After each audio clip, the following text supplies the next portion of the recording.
Hello everyone, कैसे हैं आप सभी। आशा करता हूँ अच्छे ही होंगे। और मैं आशुतोष सेंगर आप सभी को अपने चैनल आशुतोष सेंगर झांसी में स्वागत करता हूँ। और जैसे कि कल हम लोगों ने अपनी pharmaceutical organic chemistry third B Pharm fourth semester की हमारी बात चल रही थी, सेकेंड ईयर की, वो स्टार्ट कर दिया था। एक पहला लेक्चर हमारा हो गया था ऑर्गेनिक का, और उसी को कंटिन्यू करते हुए आज हमारा दूसरा टॉपिक है, उसको हम लोग इस लेक्चर में करेंगे कंटिन्यू। तो हम लोगों ने फर्स्ट यूनिट जो है वो पहले से ही स्टार्ट कर दी है। और हम लोगों ने जो लास्ट लेक्चर पढ़ा था उसमें हम लोगों ने ऑप्टिकल एक्टिविटी पढ़ा था और एनेंशियोमेरिज्म पढ़ा था। एक बेसिक इंट्रोडक्शन दिया था मैंने आपको स्टीरियो आइसोमेरिज्म का, और स्ट्रक्चरल आइसोमेरिज्म जो आप पहले पढ़ के आए हैं उसके बारे में भी थोड़ा सा बताया था आप सभी को। और उसके बाद आज का जो हमारा टॉपिक है वो पहले कल के जो टॉपिक्स थोड़ा सा छूट गया था मैं उसको कंटिन्यू करूँगा, और उसके बाद हम लोग चलेंगे अपने अगले टॉपिक डाईस्टीरियोमेरिज्म और मीज़ो कंपाउंड्स की तरफ। सिलेबस हमने आपको कल बताया था कि क्या है हमारा, और उसी के अकॉर्डिंग हम लोग आगे चलेंगे। चलिए, ऑप्टिकल एक्टिविटी मैंने आपको कल बताया था, याद होगा आप सभी को। As you well knows that the compound rotate the plane of polarised light in the clockwise and anti clockwise directions. ठीक है, इसके बाद सो इफ़ द कंपाउंड, जो कल छूट गया था, बाकी मैंने बता दिया था, ये थोड़ा सा छूट गया था। If the compound will rotate the plane of polarised light in the anti clockwise direction, means वो उस डायरेक्शन में घुमाता है जिसमें घड़ी नहीं घूमती है। घड़ी किस डायरेक्शन में घूमती है? Right hand side.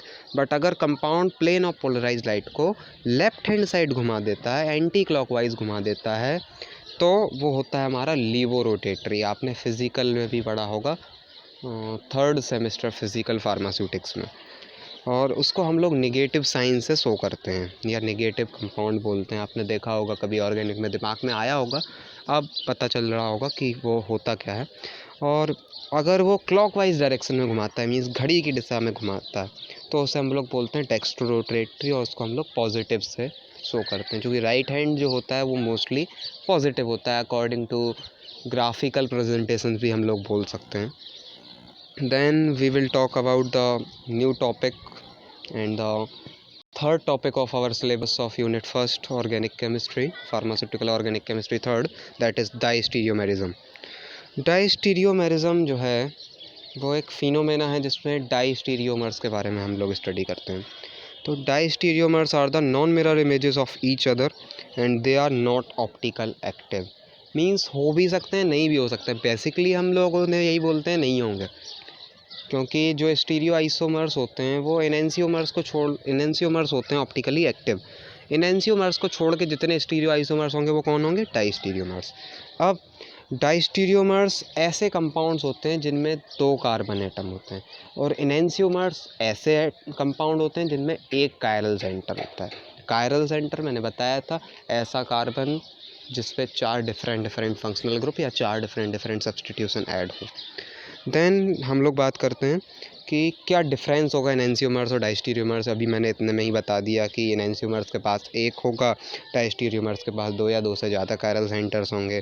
Enantiomers optically active होंगे, डाईस्टीरियोमर्स हो भी सकते हैं नहीं भी हो सकते हैं, बट इनेंशियोमर्स कंपलसरी हैं कि होंगे, क्योंकि वो non super imposable mirror images होते हैं, और ऑप्टिकल एक्टिविटी उनकी मेन होती है कि एक अलग घुमा रहा होगा और दूसरी उसकी मिरर इमेजेस अलग घुमा रही होगी। देन प्रॉपर्टीज़ की बात करते हैं। प्रॉपर्टीज़ हमने इनेंशियोमर्स की भी पढ़ी थी, डाईस्टीरियोमर्स की भी पढ़ेंगे। बहुत इजी यूनिट है, बहुत आसान मैं बता रहा हूँ।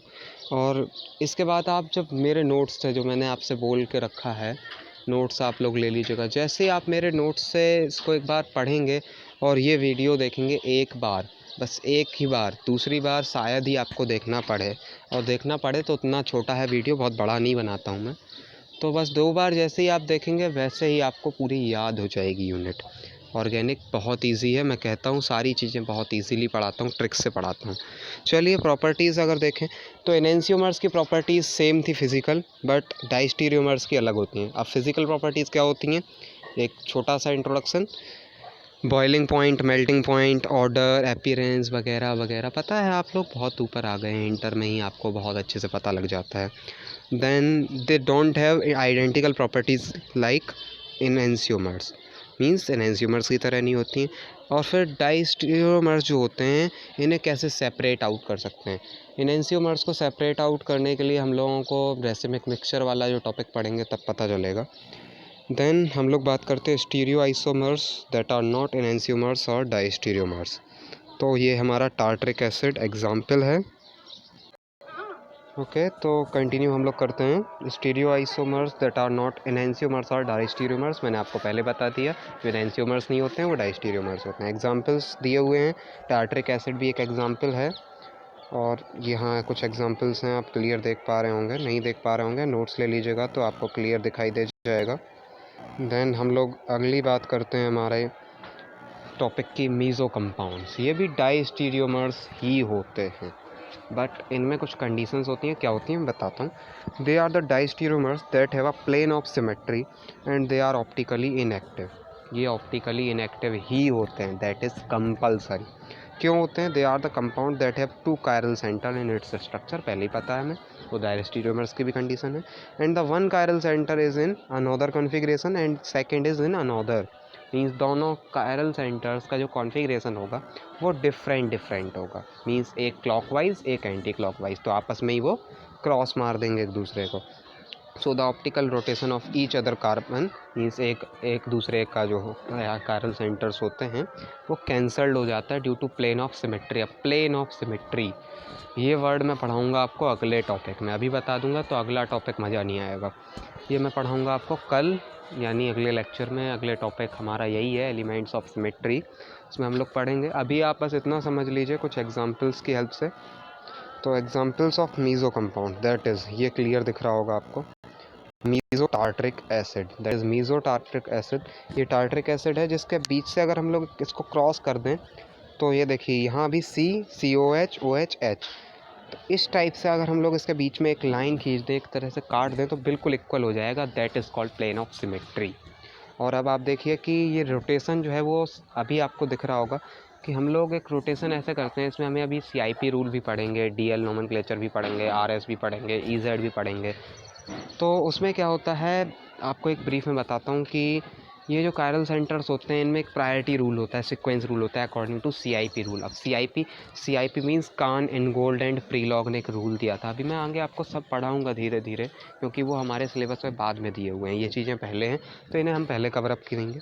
तो उस रूल के अकॉर्डिंग, CIP रूल के अकॉर्डिंग, इसमें पहले हम प्रायोरिटी डिसाइड करते हैं। तो आप सभी को पता है O की प्रायोरिटी C से ज़्यादा होती है। OH को हम लोगों ने पहली प्रायोरिटी दी, COH को दूसरी दी और H को सबसे लास्ट में। तो यहाँ अगर हम लोग काउंट करें 1 से 2 की तरफ जाएं, हम लोग हमेशा 1 से 2 की तरफ जाते हैं, 1 से 2, 2 से 3 जाएं, तो ये क्या है, पहला वाला जो कायरल सेंटर है वो घुमा रहा है इसको, मतलब लाइट को, या ऐसे बोल सकते हैं अपने कॉन्फ़िगरेशन को, क्लॉकवाइज डायरेक्शन में। और जो दूसरा कायरल सेंटर है ये घुमा रहा है एंटी क्लॉकवाइज डायरेक्शन में। तो क्या होगा, बीच में कैंसिल हो जाएगा, ये कहलाता है प्लेन ऑफ सिमेट्री। वैसे भी आपको समझ में आ गया होगा, नेक्स्ट लेक्चर में ज़रूरत नहीं पड़ेगी।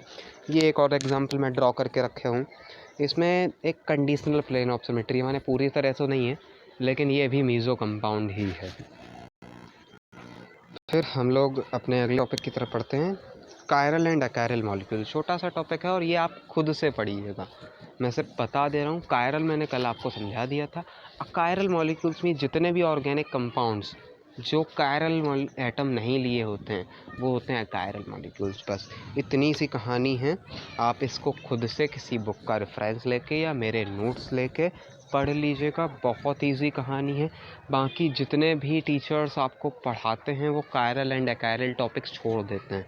कुछ यूट्यूबर्स भी हैं, कुछ लेक्चरर भी हैं, वो नहीं बता रहे हैं, बट मैं आपको सारे topic according to your syllabus बता रहा हूँ। और आप खुद देख सकते हैं मैंने काफ़ी मेहनत आप लोगों के लिए किया है, बट व्यूअर्स और लाइक्स और शेयर्स पे उतना मज़ा नहीं आ रहा है। थोड़ा सा सपोर्ट दीजिए मुझे। और अगर आप नोट्स चाहते हैं तो कांटेक्ट करिए, कमेंट करिए, then I will give you my personal WhatsApp number. तो उस पर आकर आप मुझसे कांटेक्ट कर सकते हैं, देन मैं आपको बताऊंगा। आपको टॉपिक वाइज नोट्स भी हैं मेरे पास, और मेडिसिनल के जो है नोट्स हैं वो काफ़ी कीमती हैं, काफ़ी प्रीसियस हैं, प्लस मींस मेडिसिनल के नोट्स बहुत अच्छे हैं। उसके बाद ऑर्गेनिक के भी मैं नोट्स बहुत अच्छे बना के रखा हूँ। अब हमारे सब्जेक्ट्स बचे हैं फ़िज़िकल और कोग्नोसी। तो फ़िज़िकल और कोग्नोसी मैं 1-2 दिन में स्टार्ट करने की कोशिश करूँगा। चलिए, लेक्चर हमारा 10 मिनट के समथिंग का हो गया है। आई होप कि आपको समझ में आया होगा। एक ब्रीफ बता देता हूँ बाद में फिर से। आज के हमारे टॉपिक्स थे डाइस्टीरियोमर्स और मीज़ो कंपाउंड्स। डाइस्टीरियोमर्स और मीज़ो कंपाउंड्स वैसे एक ही टॉपिक होना चाहिए था, अलग अलग नहीं होना चाहिए था। तो डाइस्टीरियोमर्स जो होते हैं वो ऐसे कंपाउंड्स होते हैं जिनमें 2 कायरल सेंटर होते हैं, और वो ऐसे स्टीरियोमर्स होते हैं जो अदर देन एनेंसियोमर्स होते हैं, and they are non mirror images of each other. Enantiomers are mirror images of each other. फिर से ध्यान से समझ लीजिए, मीज़ो कंपाउंड्स में एक प्लेन ऑफ सिमेट्री होता है, या उनके जो 2 कायरल मॉलिक्यूल्स हैं वो एक दूसरे के रोटेशन को कैंसिल कर देते हैं, एक दूसरे कॉन्फ़िगरेशन को कैंसिल कर देते हैं, और फाइनल जो ऑप्टिकल एक्टिविटी निकल के आती है, फाइनल जो रोटेशन निकल के आता है, that will be 0। So meso compounds are optically inactive. मैंने बहुत ब्रीफ में आपको बताया, और टेक्स्ट्रो-लीवो के बारे में भी हल्का फुल्का बताया, वो वैसे भी आपको पहले से पता होगा।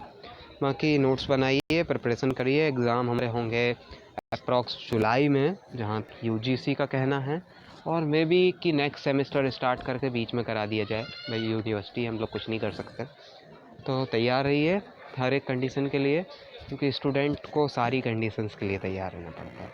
एक बार फिर से आप सभी से यही बोलना चाहूँगा कि कोरोना काल है, घर से बाहर ना निकलें। मैं लेक्चर्स दे रहा हूँ, नोट्स भी ऑनलाइन प्रोवाइड करा रहा हूँ।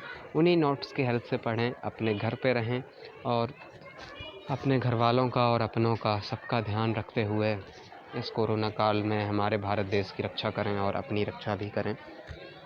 चलिए ठीक है, अगर आपको नोट्स चाहिए हैं, लेक्चर पसंद आया हो तो सब्सक्राइब कीजिएगा मेरे चैनल को, लाइक कीजिएगा, व्यूअर्स थोड़े से बढ़ा दीजिएगा, शेयर कीजिएगा, और कमेंट करके बताइएगा अगर कोई कमी रह गई हो, कोई प्रॉब्लम हो तो। Thank you. और लास्ट में जय श्री राम, जय महाकाल। धन्यवाद।